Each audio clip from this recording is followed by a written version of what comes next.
Καλησπέρα. Γιώργο. Μου λέει το κατάλληλο άτομο. Με αυτό το άτομο ήθελα να μιλήσω.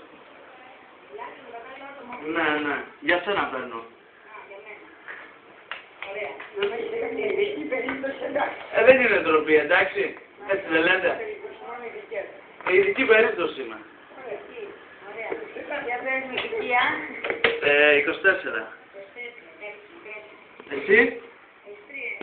Μια χαρά τα βρίσκουμε. Φοιτητής είμαι. Ναι. Φιλόλογος. Ναι.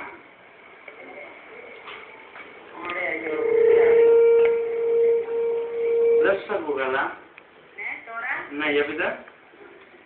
Σου αρέσει εσύ καπνίζεις? Καπνίζω, ναι. Προσπαθώ να το κόψω, αλλά δεν μπορώ. Έχουμε φανατική αντικαπνίστρια.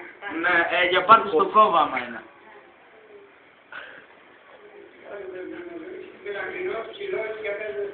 Μελαχρινός, 1,75.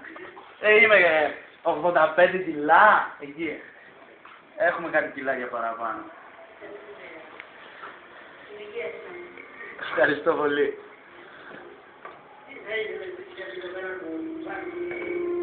Βασικά θα ήθελα άμα γινόταν να μου δώσει κυρία Ανούτη το τηλέφωνο της.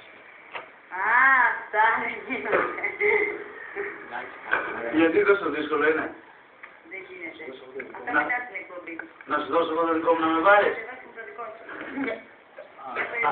Άστα. Άρα δεν θέλεις. Δεν πειράζει. Το γενιότερο είναι άλλο, παιδί, δεν πειράζει. Μπορεί να βρεθεί κανένα κοπέλα, δεν είναι μόνο η... Ναι. Εντάξει, εγώ για την κυρία ενδιαφερόμουν, τώρα τι να κάνουμε. Δεν πειράζει, λοιπόν, τέλος πάντων, συγχαρητήρια για την κουμπί σας.